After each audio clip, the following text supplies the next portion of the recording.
Welcome, low ego action heroes. This is Debbie Levitt from DeltaCX.com. We're a full service CX and UX agency, and it's that time again. It is episode 103. People pleasing versus self-advocacy. And quick note for those of you joining, especially on Twitch, I've taken down the Twitch overlay since it is killing my system, and I have changed the giveaway for this month. So big things happening today. You can re-enter the giveaway. It is now going to be a ticket to the BAD conference. Don't be fooled. That's the Behavior and Design Conference where Dr. Nick will be speaking. And join the giveaway if you're in Twitch, ! giveaway, and you can join. And at the end of the month, we'll do a drawing. And the BAD conference has nicely donated one free ticket to one of our low ego action heroes. Thank you, BAD conference and Tech Circus. So let's bring in our guest, who is evidently feeling very competitive about how many times he's been on the show. Dr. Seth Finkle, let's spell your name for people listening. It is Seth.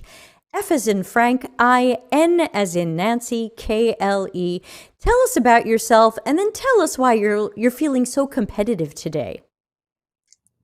Well, thank you. I am I'm a psychologist and a semi-regular guest here at your podcast. So glad to be here yet again. I'm sort of an outsider to the world of CX and UX, but I'm learning. And I'm very interested in kind of the intersection between the fields of psychology in its sort of classical traditional sense and what you all are doing over here. So great to be back.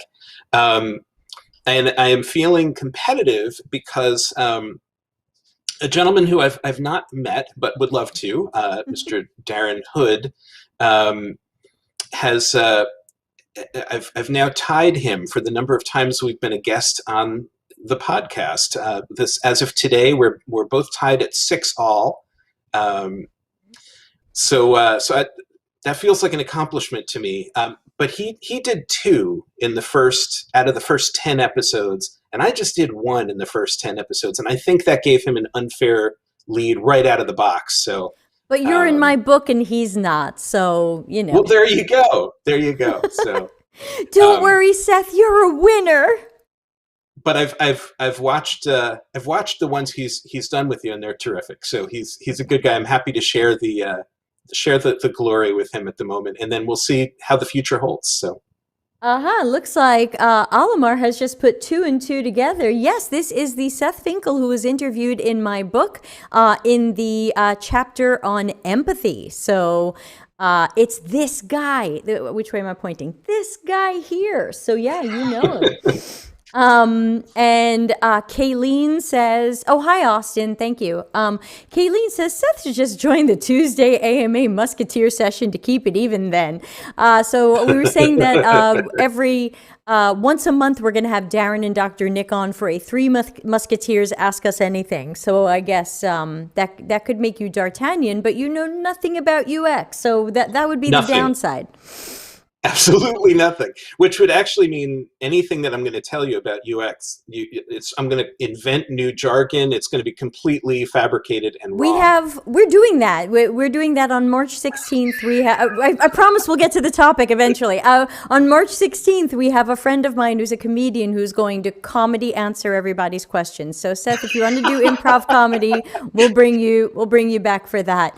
All right, so let's get to the topic. This grew out of a message I sent you a couple of months ago where someone had asked in an office hours session that while they thought of themselves as a good advocate for the customer, for the user, that we need to research with them and design for them and make what they really need, when it came to standing up for themselves, they noticed they were not as strong as with that. They noticed that when at their workplace, when people gave them unreasonable deadlines, they said yes. When people gave them unreasonable requests, they said yes. And they realized that kind of their people-pleasing side was coming out, even though they seemed to have a good time separating that when it came to the user. And my thought at the time was, thing one, get Seth. Thing two, it could be cultural. I wasn't sure if this person was American or not. We have listeners from around the world: Europe, India, Israel. There's all different cultures and personalities that are part of this show. So I guess I don't even know where to start, and we didn't heavily plan this one. So I guess I would ask, do you have a sense of where we can draw some of these lines? Absolutely, yeah. So I agree with you. I mean, maybe a good place to start is what you just said, which is the idea that there may be a cultural kind of overlay or layer to some of this. Some cultures tend to be more kind of individualistic, and some tend to be more collectivistic. And I think in a more collectivistic culture, and that's not just true of culture in the capital C sense, but that's true of organizational cultures as well, right? I mean, there's some companies and organizations that tend to be much more interested in the greater good, and then there's some that are much more interested in kind of the competitive aspect, my personal career path, and that sort of thing. So I do think that there's that aspect of it as well. And so, your mileage may vary when it comes to how much sort of comfort you have in taking control of your own kind of your own voice in the company or the organization. I would say, for starters, maybe one thing that we ought to establish is why this even matters. Because arguably, shouldn't we be just trying to help everybody and be a team player? And isn't that important? And the answer is sure. Everything. Sure, yes. But you don't want your rights to be violated. And you don't want to be abused, and you don't want to be taken advantage of in a way that's ultimately going to leave you feeling increased stress in all aspects of your life, and essentially being less productive and less able to do the things that you're there to do. So drawing those lines and establishing when it's okay to say no to something, it's super important. And I want to remind everybody that we are absolutely live, and I am watching comments coming in from LinkedIn, YouTube, and Twitch. Please note Twitch has a less than 7-second delay, so it is the best place to be if you want to get my or Seth's attention. Hint, hint, people on LinkedIn. So we do see Ricky Lee. We see hello to you. But again, get your questions in. So thanks for letting me interrupt you, Seth, as you were. Of course. Yep. Maybe the place to start, since we're right off the bat talking about kind of where it's okay to say no to something, and I do recognize that that's variable depending on your position in an organization, depending on your general personality and your culture, and all of these different variables.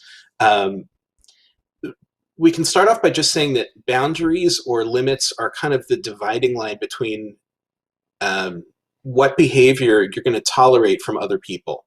And they help you to kind of maintain your own personal identity and integrity and relationships. And in order to maintain healthy boundary setting, whether we're talking about organizational relationships or whether we're talking about just any other relationship in your life, assertiveness or assertion is kind of the way to go. It's about being direct and being clear.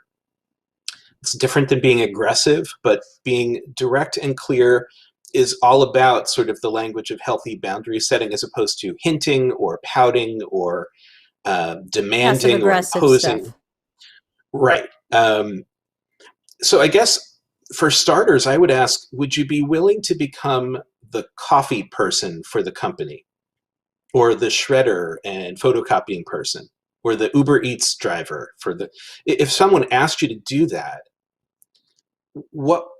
sure, that you can do that sometimes. There's nothing wrong with doing those tasks occasionally, and most of us like to be helpful or be a team player. That's valued. But if you do that a lot, what does that do to people's perception of your value as a team member, right? Or to your own self-worth? That's the point where when people begin to take advantage of us and we let them, it generally makes us look like we're the intern, or it sends a message that we have nothing to do. So I think there's a risk in terms of your value to yourself and to your organization to allow yourself to take things on that go consistently out of your wheelhouse. We have a comment from LinkedIn, if I can jump in. This is from Ricky, and Ricky says, yes, saying no is important, but it's difficult for high-producing individuals. So can we start going in that direction a little bit and talk about how can a high-producing individual who feels very responsible at their job, who wants to get everything done, how do we find those opportunities to say no? Where do we start? How do we find that comfort within us? Right. It's a great question. I think for starters, it's helpful to know what's your thing, what's your value, what are your strengths and weaknesses, what is it that you bring to an organization.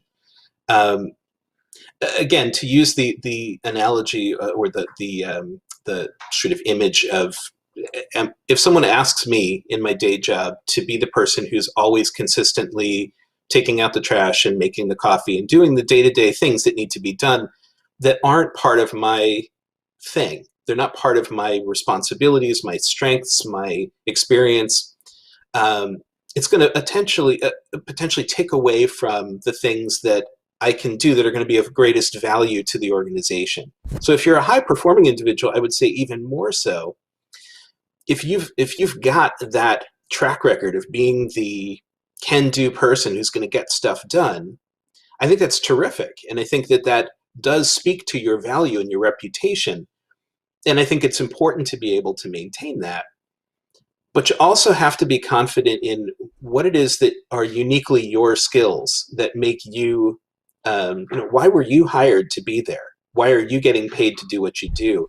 And it's not to do and everything else that anybody asks of you. In most cases, it's going to be, you have something that is yours. UX is a thing, right? CX is a thing. At least one. And right, maybe a bunch of things. And to go too far afield from that, I think puts you in a position where it sort of dilutes or weakens what you bring to the table.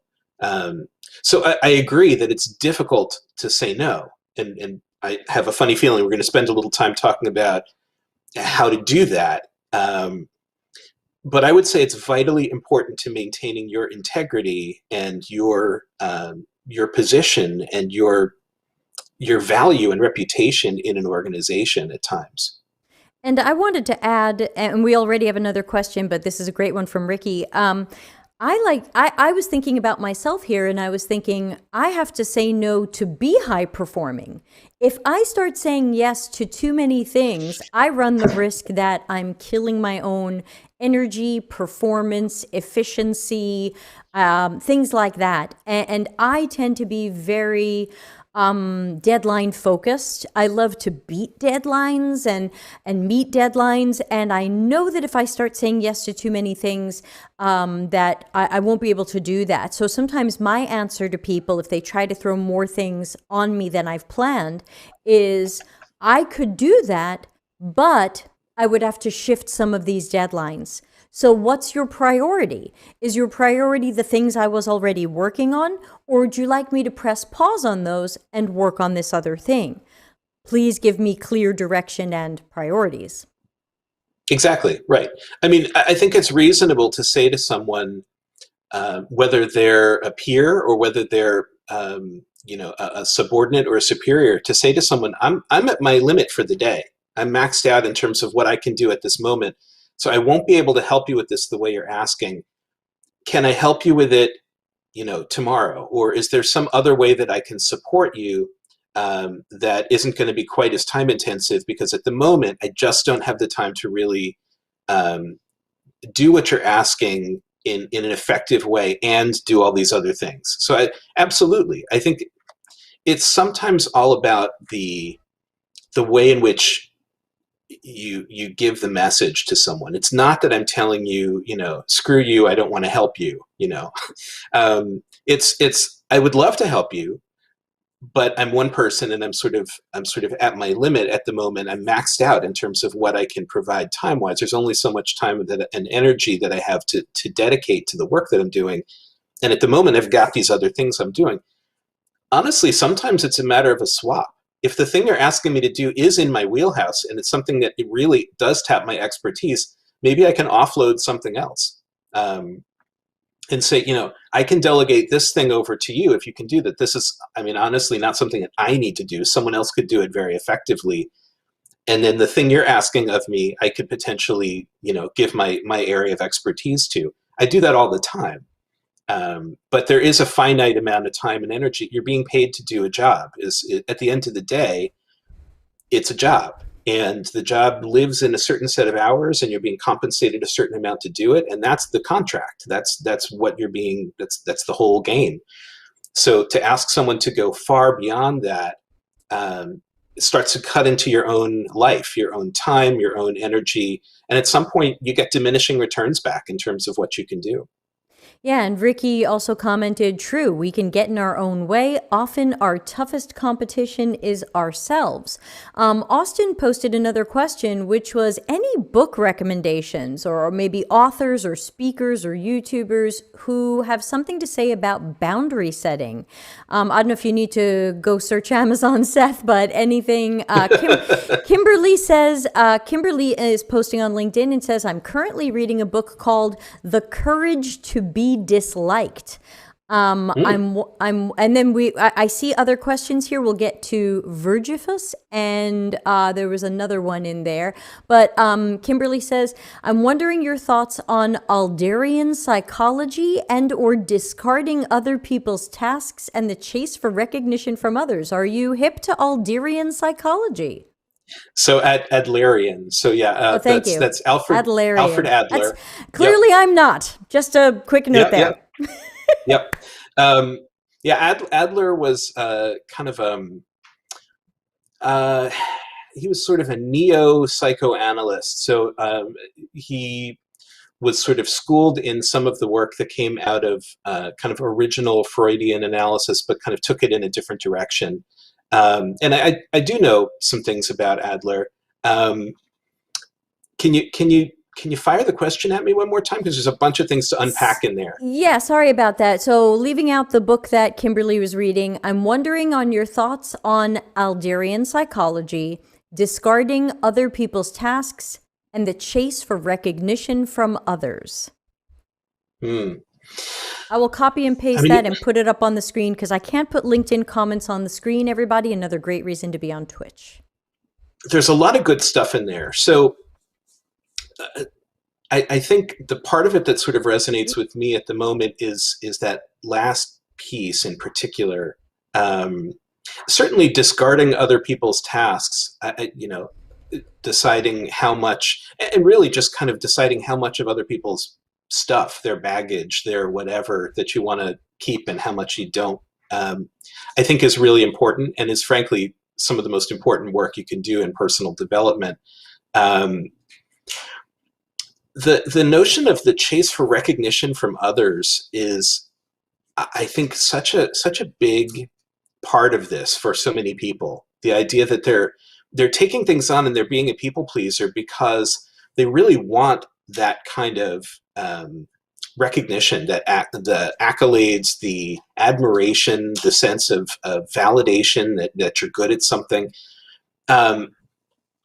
Honestly, I think one of the starting points is really to kind of know your own strengths and weaknesses before you go anywhere, before you're even in the process of self-advocacy.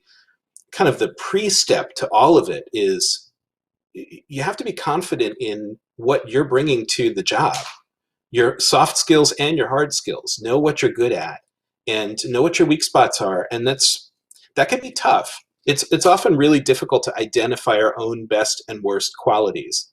So asking for feedback about your strengths and your weaknesses from people you trust can be super helpful. And from there, you can work up. Right. You can work up your own action plan, or you can work with a coach or a mentor to work up an action plan. Maybe you need some new training. Maybe you need to take on projects to help develop a skill set of some kind. Um, but I think if you start there, and be willing to toot your horn. It's okay. I mean, you don't full out brag, but you want to be able to say, hey, I was part of this project and this is this thing I brought to it. This was my contribution. It's really good to be able to own the work that you're doing and let people know about it and build the reputation of someone who's trustworthy and knowledgeable and hardworking. But I think if you're doing things, if you're going out of your lane or you're leaving your wheelhouse, it's okay to expand your horizons and build new skill sets and that sort of thing. But if you're taking on other people's work, if you're basically being handed their stuff because you're being suckered into doing things for them because you're a junkie for admiration, you're going to be stuck in that hamster wheel all the time. That's just a really unhealthy cycle to be in. Yeah, and then you'll hate that job. You'll leave it. You'll go to another one. You'll do the same things. You'll be the doormat again, and then you'll go, "Wow, I keep getting these terrible jobs." To put Austin's question back up, do you have any book recommendations or author or speaker recommendations for boundary setting? I don't off the top of my head, but I will think on it and see what I mean. I've read so many things on this subject at this point. There's lots of books on things like codependency, but that's not exactly what we're talking about here. There's some overlap, but I would say in terms of workplace boundaries, I have to look a little bit. I am wondering though if some of your other listeners might actually have some ideas as have already been put out there. So. Because I have a funny feeling this might be a topic that other people have been doing plenty of reading on as well, because it's such a sort of an important thing. So I would be interested in hearing what other people are reading, but I will also spend a little time and maybe you can kind of come back after the fact and we can post some recommendations. Yeah. We can always put them in our Slack workspace. Don't forget the Slack workspace is free to join. If you'd like to hang out in Slack, just go to deltacx.link, my URL shortener, /join Slack, and you are there.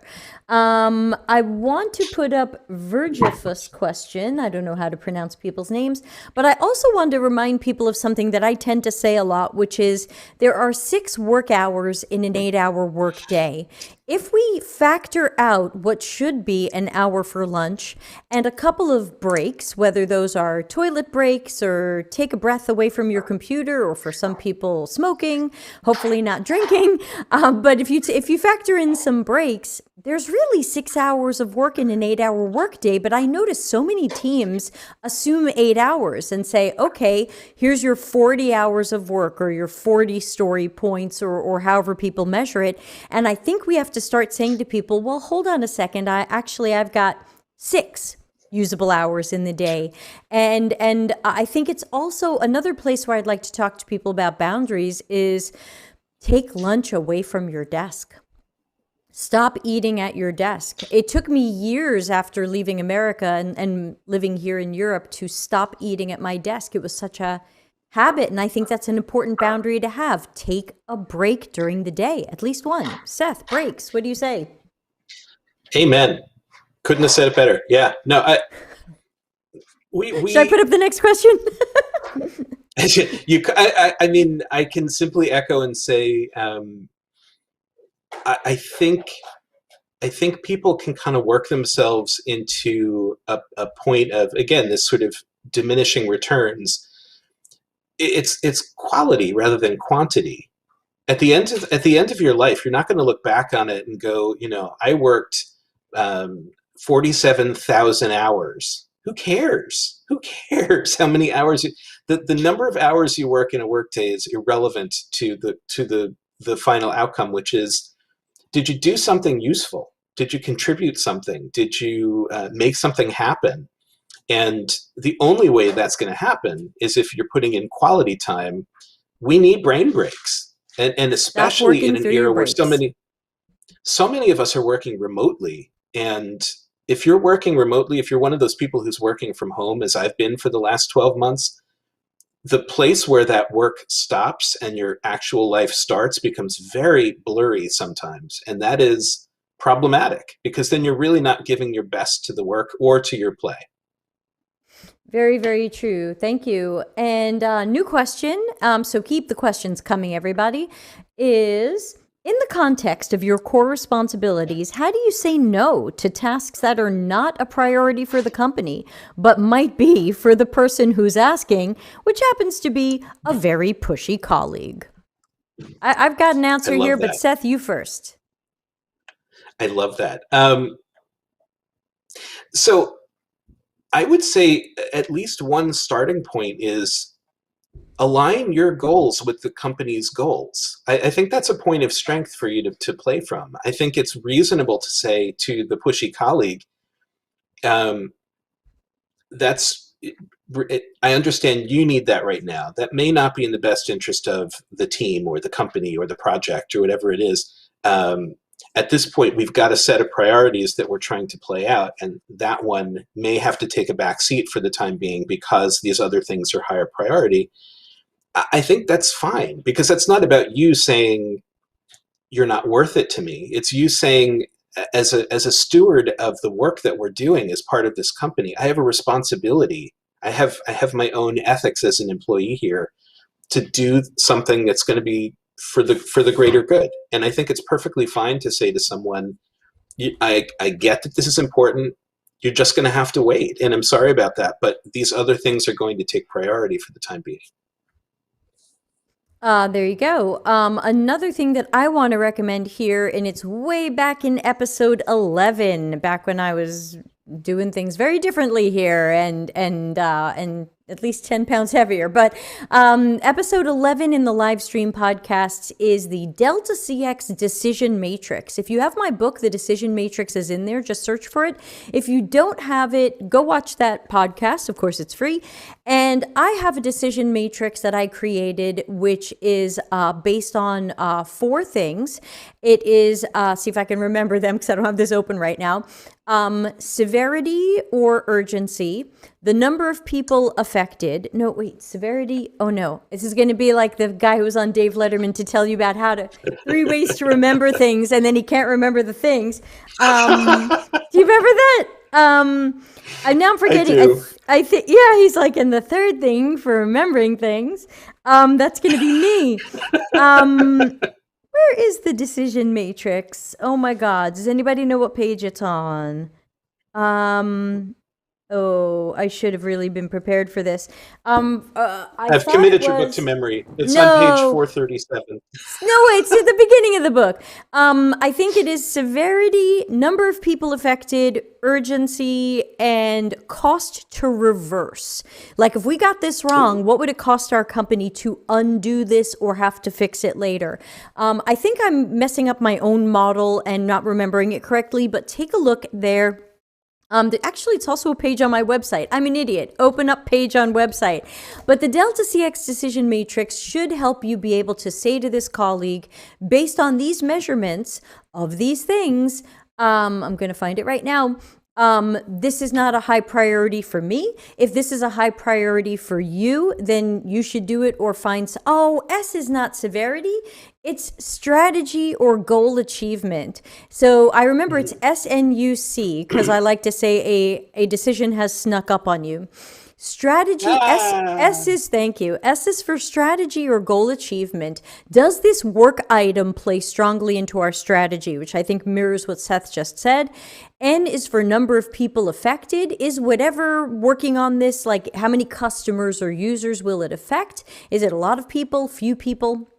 U is urgency or severity, and C is cost to reverse. So also on the website under models, the Delta CX decision matrix. Hopefully that will give you a tool, person who asked a question, to try to go back to this person and say, this is not my priority. If it's your priority, perhaps find someone else to work on it. And again, it's part of that saying no and having boundaries. Let's see, we've got some. And likewise, I would say, if it helps any, to reframe it in your mind to sort of a logical extreme, you might ask yourself, if that pushy colleague were to ask you, or rather demand of you that you pick up their dry cleaning um, during the workday, you might feel pretty comfortable saying to them, you know what, that's not a priority for me, right? If you need that to happen, you're going to have to figure out how to make that happen, but that's not something I can do for you.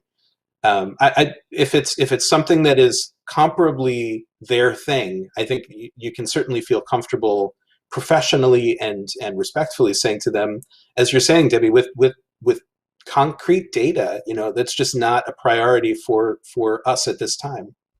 Yeah, and that reminds me of the time someone I knew, I was staying at their house and I was sick and I was like laying on the floor sick, and the husband of the household came in and looked at me and said, "Would you please go pick up my dry cleaning?" He actually Oh said my that to gosh. me. And I was like, I'm not your wife. I'm not someone you get to, I'm not someone you get to say that to, and I'm on the floor dying. So, Oh, come on. He no. said, please. Yeah, he was a real winner. And Solomon says, take a nap. It works well for me, usually immediately after a cognitively intense activity like a whiteboard session or presentation or meeting. It's nap time. All right, Solomon, good idea. Kayleen over on Twitch says, I find that multitasking between listening and talking isn't my strength. When I'm trying to talk about something, my train of thought can get interrupted easily by other people talking. Am I doomed to carry notes everywhere I go?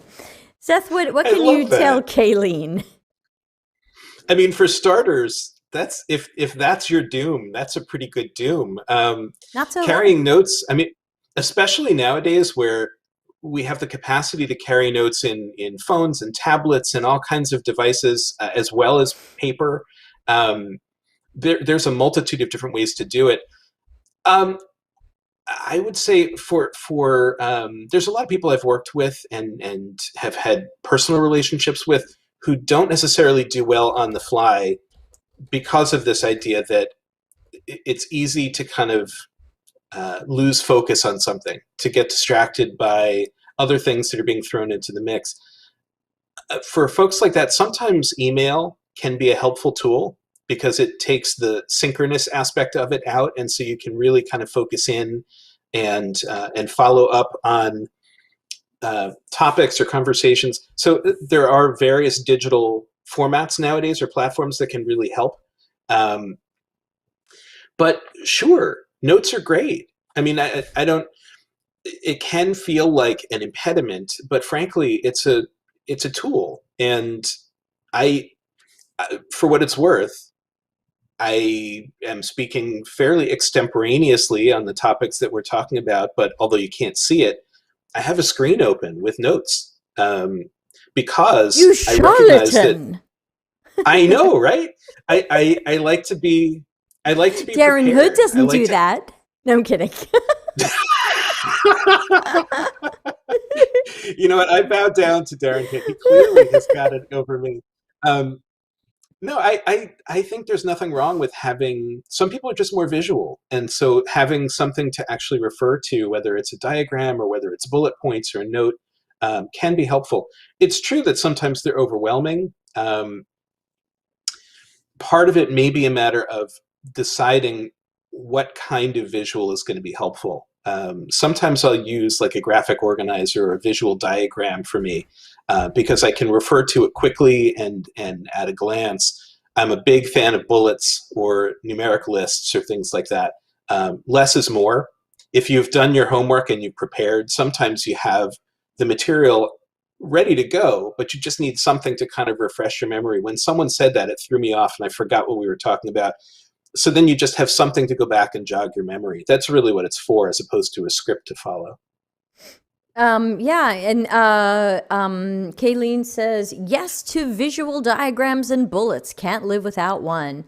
Mm-hmm. And Kimberly posted in LinkedIn, which I'm sorry, can't put up on the screen. And Kimberly says, I'm trying to change my mindset towards productivity. Things are less of a must do and more of an opportunity to do. I noticed a dramatic change in my energy levels since practicing working sustainably.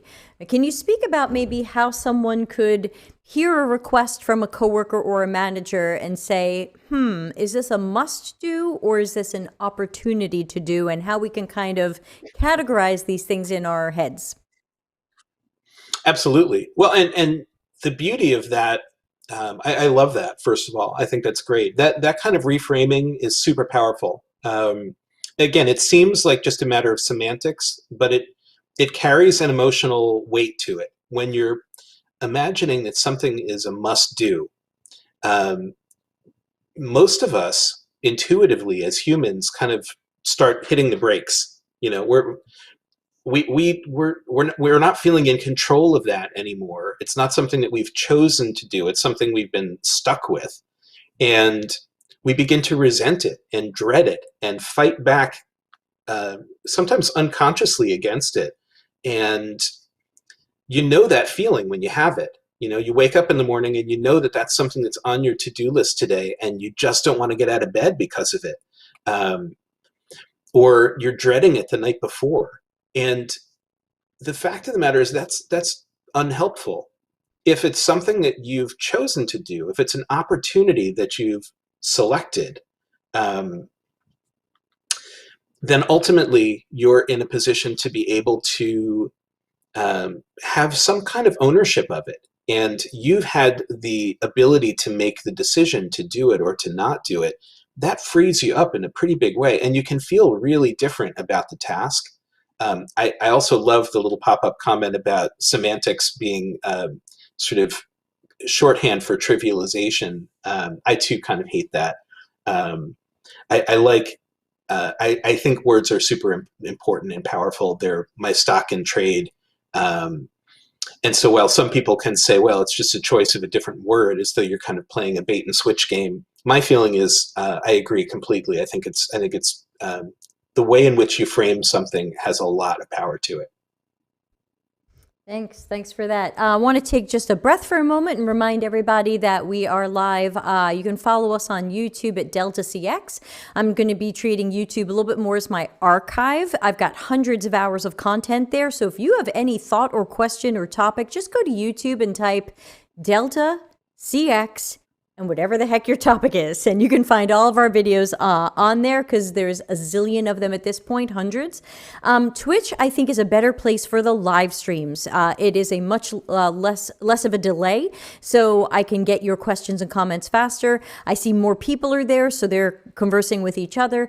And also there's a lot of really cool, fun interactivity that Twitch has. So for example, please type !giveaway if you'd like to be entered into this month's giveaway for a free ticket to the BAD conference. It is not a bad conference. It is the Behavior and Design Conference, and Dr. Nick will be speaking there. The ticket runs, I think, $100 or $200, so it's a nice value, and it was donated by the conference themselves. They wanted to give it to me, and I said, nope, I'm going to give it to you. So there you go. Oh, wow. Kayleen, how'd you do that? You put sunglasses on my dog. All right, y'all can't see the emojis. Y'all can't see the emojis happening in Twitch because I took down the overlay. It was killing my CPU. Well, it'll be up in a week or two. Kayleen, how did you do that? You put sunglasses on my dog. Nicely done. Do you hanging out in Photoshop? And also So over Debbie, in Twitch. Yeah. I'm sorry. I was also going to put in a plug for you while you're talking about your stuff, that you have some handy dandy playlists in YouTube in your archive at this point, on specific topics. So good stuff. Yes, and all of your videos all of your videos are in the like psychology and self-help thing. Kayleen spent 900 loyalty points to put sunglasses on my dog. Thank you for that. No money changed hands. That didn't cost her anything or cost me anything. So that's a great choice.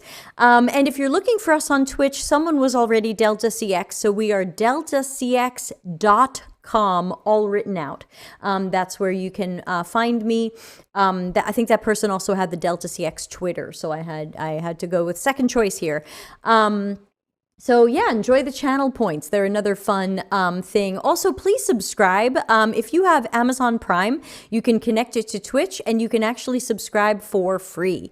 And I get the benefit of that. I get to buy delicious cheese, and you get a subscription to my channel for free. So please look at that on Twitch and link your Amazon Prime account. Oh boy, now someone added a hand to my dog. All right, y'all are missing this on Twitch. You just gotta, all right. Twitch is, the fun things are happening, people, fun things. Oh, speaking of fun things, I'm hiring my favorite musician to write a theme song for the show. That's what happens, because Maggie complained about the temporary music I was using. And when you guys ask for things, I do things. Emmy, I don't have the emojis up. Anyway, that was a quick break to just tell people follow us everywhere, and don't forget you especially want to be on Twitch starting March 15th, when I'm going to be doing a month of streams teaching everybody how I do observational research. It's totally free. You don't get a certificate. It's not a boot camp. It's just going to be me live streaming how to do observational research, at least the way I do it, which could differ from how someone else does it. So I'll learn Nice from job others as well. modeling the importance of taking a break. I sleep at night. Yeah, no, I didn't mean that sarcastically. You just modeled for people the importance of taking a break. Literally in the middle of your podcast, we took a break. Yes, Yay! right. Yes, hooray, yay us. Yeah, and that's another thing. People say to me, oh my God, Deb, when do you ever sleep? You're doing this, and you do this, and you do this. I try to go to bed each night 9 or 10. Sometimes if I have a lot of appointments, I go to bed 11. I'm usually asleep by hopefully 11 or midnight. I wake up 8, 9, some days 7:30, but like I really do sleep a whole night. Not always well. I do need a little concealer. But I people think like, oh my God, Deb doesn't sleep. No, Deb sleeps, and you should too. And also, if I can just give a quick plug for a lifestyle choice I've made that I recommend, and Seth, you're welcome to comment on this. I don't smoke, do drugs, and I rarely drink. I think the last drink I had was a year ago on a cruise. I've been splashing a little white wine into some of my pasta dishes, but other than that, I don't drink. I'm allergic to caffeine. I am naturally like this. I'm so sorry. Yes, I have a boyfriend somehow. So, Julia has created a hashtag. Deb sleeps and you should too. I'm going to actually use that in everything I post on social media from now on, apropos of nothing. I just think that's great.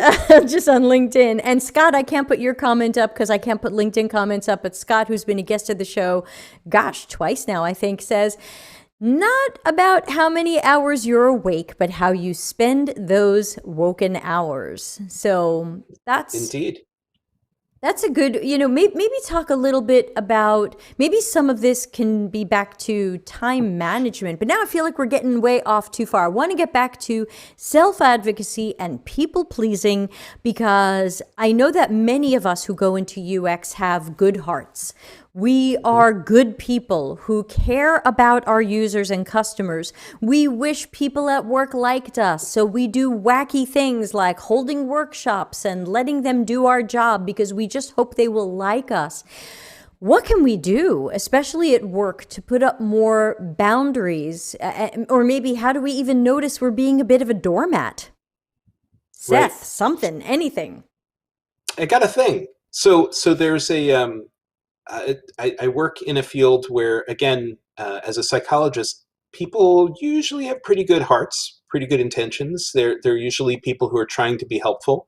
And so there's an easy sort of risk of being able to take on more than we should take on. So one of the things that I learned along the way in therapy school was what is sometimes referred to as the lifeguard analogy. Put on your own mask first. Right, that's another analogy. Right, this is related to that.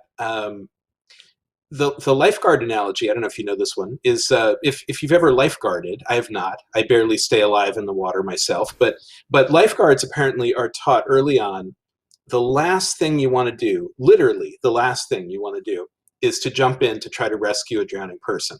Because drowning people are generally not just bobbing like a cork. They're flailing around and freaking out, and they're somewhat unintentionally combative. And there's a reasonable chance that if you jump in to save a drowning person, what you're going to have is two drowning people. So what they recommend is you can reach things to them, you can throw things to them. There's a hierarchy of things that you're supposed to do prior to that last ditch effort of jumping in and trying to save someone. And I think the same thing is true in the kinds of fields that you and I work in. Right? All of us are people who are trying really hard to help other people. But you don't necessarily want to jump in and do that stuff for those people. You want to offer them things. You want to provide resources where you can. But those things don't always require you to do the work, to take the time to be the person to do that stuff. Sometimes you really want to be the resource person. And that frees you up your two hands to be able to do other stuff, and it keeps you from getting sucked down into the vortex with them. Yeah, let's also, I want to shift a little bit, even though this could be a whole other adventure.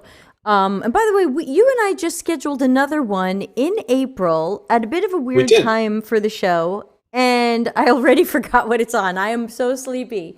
Y'all see me at night. You don't realize this. Like I roll into bed after this. What are we doing again? We're going to talk about a thing. We're going to talk about a thing. Oh no, you don't remember either. There was a thing we were going to talk about. What was the thing? We sent messages back and forth all weekend, and we're like, yes, we're doing this, and we scheduled it. Now I don't remember what it is. What are we doing? Oh my God, Seth, we got old. Well, we did. Now let me search my email for Finkle and see what the hell we're talking about. But in fairness, you and I have a couple of irons in the fire ourselves at this point. So, critical thinking. It'll be great. Critical thinking. Memory. Yes. It's all about memory. Oh my God. You're fired. Yes. Okay. Critical thinking, soft skills, how to build that stuff for people who struggle with critical thinking and analysis and logic. Critical and thinking. reason. That's going to be in April. Put your thinking cap on. This is our critical thinking hat. You can get them on eBay. Seth's going to be back in April, late April, talk about critical thinking and how you do it and how you get better at it. So quick plug for future show. While I bug Seth about some more of this stuff, anybody have any comments and questions? Emmy says, this episode is truly the story of wholesome sidetracks. Probably more than the other 5 we've done together. The other ones we managed to stay much better on topic. I apologize for this one, everybody. I hope someone's getting something out of it. It's ended up an accidental comedy show. We'll have to schedule a real comedy show because we're capable of that. Okay, we can do that. So back to self-advocacy and people-pleasing and boundaries. I want to get back to more about that saying no. I think people get really upset about the idea of saying no. The boss says, can you do this? You can't do this. And you say yes. Your coworker tries to dump crappy work on you that shouldn't even be yours, you say yes. Somebody says, hey, I love your job. I want to sketch screens with you. Well, gee, I sure hope people like me. Okay, yes. What are some ways to say no? Does the word have to be no? What are some sneaky ways we can say no to these people or give them the no sign? Right. I think there are myriad ways to do it, and we can certainly talk about a few. I would say one of the, if we're looking at kind of sneaky psychological ways of being able to handle this, one of them is flip the script, turn the tables a little bit. Don't be afraid to ask other people for assistance with something. So the fact of the matter is that might not always be applicable to the things you do, but most of us have stuff that someone can help us out with in some fashion. It's different than, say, taking something that is really your expertise and handing it to someone else and saying, here, do this for me, or I want you to share this with me, even though you know nothing about it. That's obviously different. But hey, if you have some extra time today, could you help me out with this thing? I can do it, but I could really use an extra pair of eyes on it, or I can use a different perspective. I really appreciate your help. Because the fact of the matter is, if there's a kind of a give and take to this sort of teamwork, then I think it's healthy. I think it's not unreasonable for someone to say to you, hey, can you help me out with this thing? And for someone to ask that of you. I think that's good teamwork. The problem is when it becomes inequitable. The problem is when people are asking you and it never leaves your plate. It's always just more piled on top of you. So then I think it becomes a matter of, as we were talking before, recognizing kind of the priorities, your decision matrix, deciding for yourself what your valuable time should be dedicated to. And although we don't want to say no, and I hate saying no. I am one of the biggest people pleasers I know. If someone asks me to participate and say, you ask me to be on a podcast, I'll probably be on your podcast. That's how it goes. I have yet to say no to someone about this. And you hate being on my podcast, but you're saying yes anyway. I love being on your podcast. Yours is still my first podcast, but I've been on a few. And when people ask, I usually say yeah, because I do that sort of mental calculation and decide, is this something that I want to dedicate time and energy to?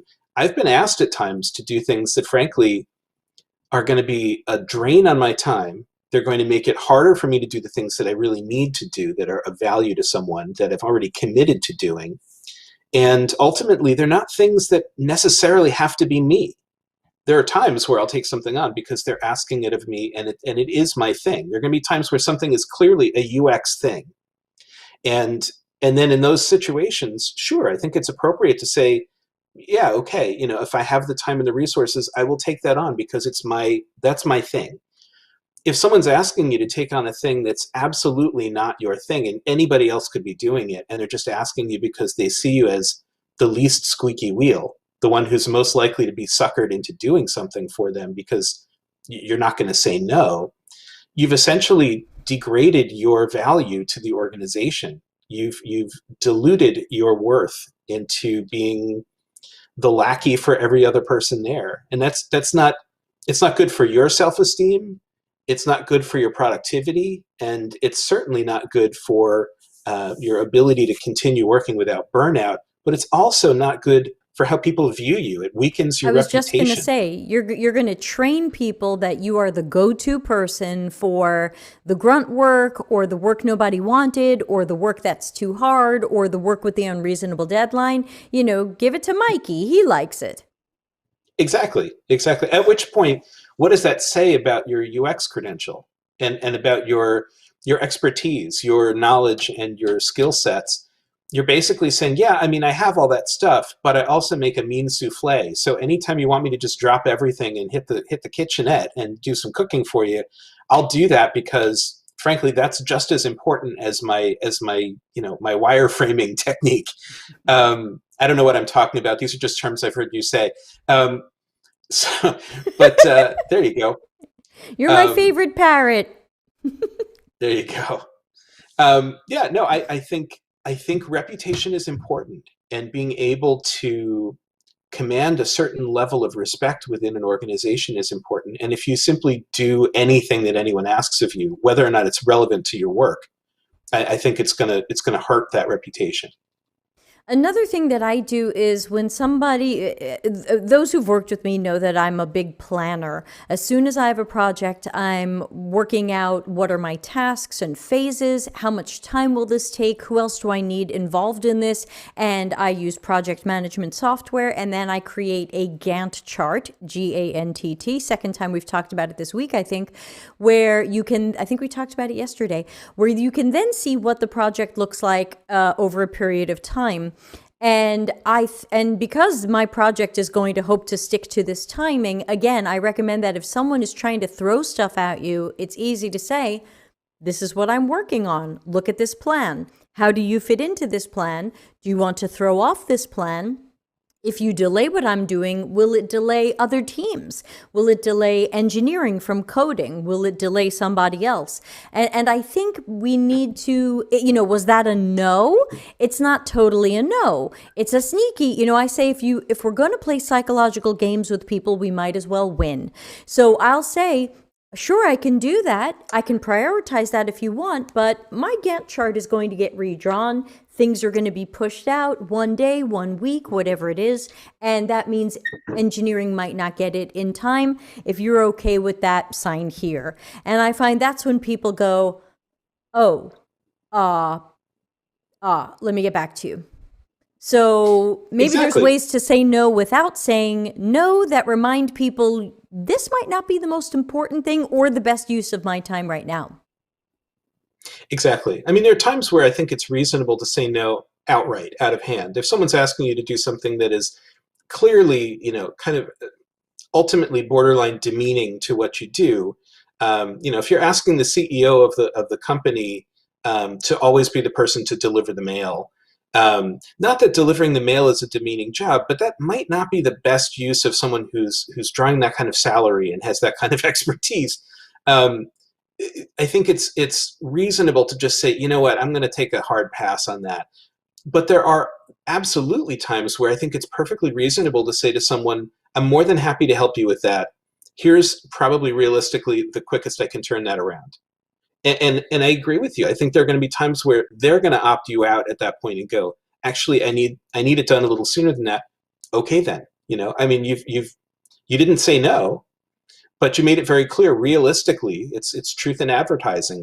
I'm willing to do a lot of things for people, but they need to understand that they might have to take a number, and that thing might not happen for another 2 or 3 weeks. And if they need it quicker than that, I'm probably not their guy. Right. You don't have to be their guy, gal, or other. Ultimately, we can say, I'm sorry, this doesn't look like it fits in with my current work, and I'm not sure that's a priority. And if they say, well, it is a priority, then I say, great, then let's just make sure we've documented that I'm going to delay my work in order to help you with this. And I'll just put that in the documentation and change the plan and socialize that with the rest of the team. I'll tell product and engineering and marketing that I'm going to be delayed a few days because you need me on this, but that you're taking responsibility for it. And that's Sure. going to be a little too aggressive for some people. I understand that. You're going to have to find your own flavor of that you're comfortable with. I know we're running out of time, so I want to ask you, with just a couple of minutes left, are there any of these how can we employ some of these tactics to help us avoid burnout? And I think burnout's a whole other topic, but how can we employ some of these to help us avoid that feeling of being burnt out? Right. I think burnout is oftentimes a combination of a lot of different factors. Burnout is one of those things that sounds really simple on the surface of it, and then you start to kind of open it up and realize there's a lot of different things going on under the hood. Some of it is physiological, as we talked about, sleep. Sleep, Deb sleeps, you should too, right? So drink plenty of water. Take care of your body. Like you have a body, and the body affects your ability to do everything. So get enough sort of physical wellness under you that you can actually do the things that you need to do. Because if you don't, you're starting off, way behind. That seems commonsensical enough, but in terms of the things we're talking about, I think it's about recognizing that you only have so many, again, hours in the day, so many kind of brain cells to devote to something.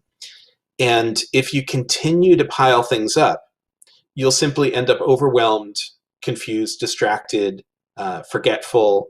Your follow-up on things is going to suffer. Your ability to actually complete tasks that you've set out to do and committed to is going to suffer. And your sense of who you are, you're watching yourself through all of that. And ultimately, that's a big piece of burnout, is realizing you're letting yourself down. And And I think the way to avoid that in a simplistic sense, but I agree with you, this is a whole topic that we should probably spend some time on in the future, is recognizing that you're human and you have limits, and that you need to set sometimes more stringent limits for yourself about what you can realistically take on. It's a different way of conceptualizing the saying no thing. It's not just that we're rejecting something that someone's asking of us. It's that we're taking realistic appraisal of what we can offer and realizing I'm at about 80% of my capacity right now, or 90%, or 92%. And if I take on this next thing, I'm done. I'm tapped out. I have nothing else. And in fact, it might put me at 104%. And so now it's going to start, weighing down on everything else. I'm going to burn out. And I can't afford to burn out, because then my capacity decreases, right? So what had been 104% now becomes 207%, right? Because my capacity has now gone down. And so now I have less and less to offer everything that I've already done. So I think it's really a matter of recognizing for yourself, and some of this is just getting to know yourself and your limits over time. And the only way you can do that is by drawing lines in the sand and saying, I'm not going to take this on. Let me see how this goes, and view it as a kind of an experiment and see how much more productive you can be at something. I'm willing to bet you that at the end of the day, if you say no to a few things, you're going to get the other things done that you have on your plate quicker. They're going to be done more effectively, and you're going to be less likely to burn out as a result of that. But I would always come back around to the idea that all of that is the top layer of the cake, that most of it is the foundational stuff. Is you got to take care of yourself. You got to actually allow yourself to be a human being and have a body and treat it well. Because until you do that, all the rest of this is just, kind of fluff.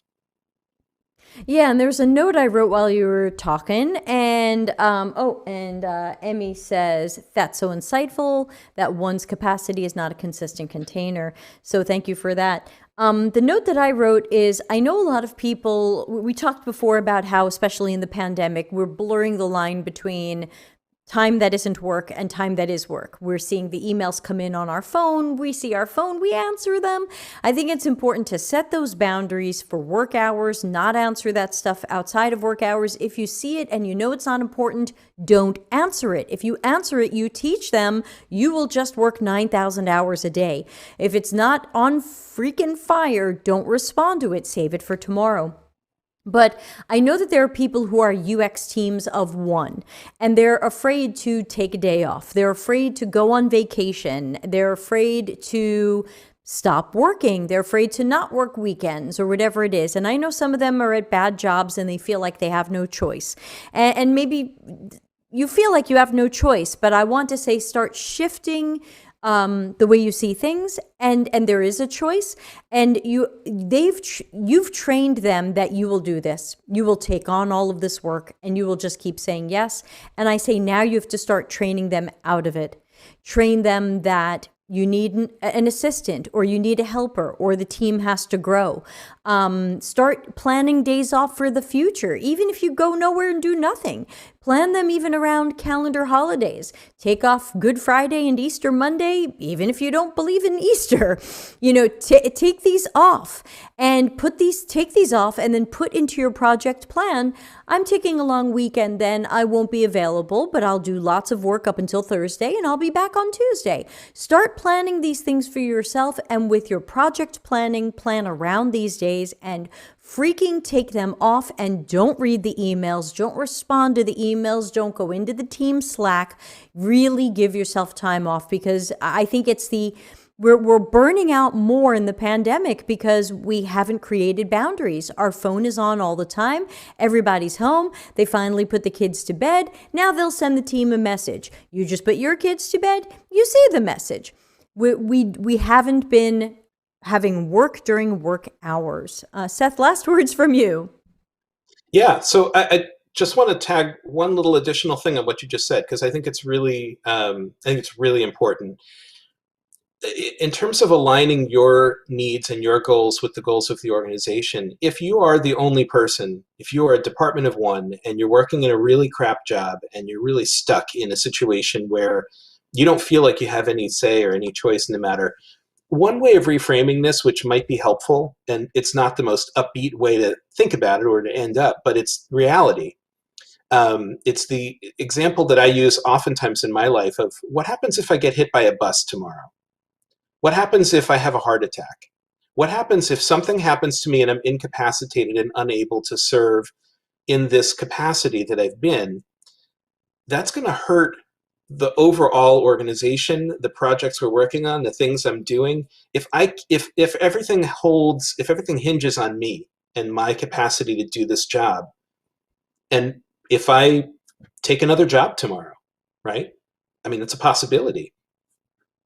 What's going to happen to this place? If they haven't planned for that, if they've put all of that on my shoulders, it's going to ultimately hurt the company. And so if there's a way to be able to kind of express that it's not just about me and my personal needs and my ability to have a cleaner plate, it's about the fact that ultimately you've put too much on a single player in the game. And if something happens to that player, the whole thing falls apart. It's a house of cards. So I think it's really important. I think that's it's important to help them recognize that.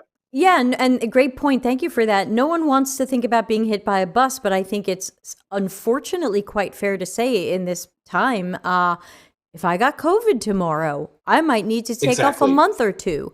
I will be out of work for a month or two, struggling, dealing with this.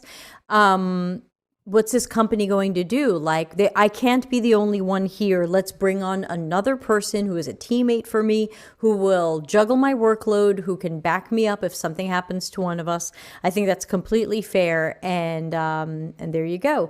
Quick comment. Efficiency is important, but redundancy is also important sometimes. Yep. And Kayleen says, thanks, Deb and Doc. I think of you as Seth, but we'll call you Doc. What's hardest for me is finding the right words to say. I'm going to be referring back to this video, and I'll always remember the lifeguard analogy. Yeah, and the airplane analogy. Put your oxygen mask on first before you put on anybody else's oxygen mask. You are not going to be able to put on your child's mask if you can't breathe. That's right. So knowing that we're running late, sorry everybody, and we have to wrap up. Seth, thanks for doing this and thanks for staying late. And also remind everybody where they can find you and connect with you and interact with you beyond our fantastic adventures here. So gamers, you can hit me up on LinkedIn. I am Dr. Seth Finkle, and at this point, that's probably the easiest way to reach me in the digital world. I'm more than happy to have a conversation with you, and I've had more than a few people reach out with specific questions and comments and things like that, so absolutely connect with me there. Excellent. Find him there, stalk him there. I am not going to read the whole list of what's coming up for this channel. You can always go to deltacx.link/events and see the Google Calendar of what's coming up, but we will see you hopefully Monday, which will be Julia DeBari will be our guest, and she has been an instructor at 7 boot camps. So we're going to learn a little bit about how the sausage is made at some of the boot camps. I hope she will be dishing the dirt, as we say. So thanks to everybody who joined. Thanks to everybody who has followed on Twitch or subscribed. I hope everybody will subscribe there. My goal is to get 15 subscribers in the next week or so, and I think I'm up to 9, so we can do it. Everybody have a good, safe weekend. Thanks again to Seth, and I'll see everybody next week. Bye.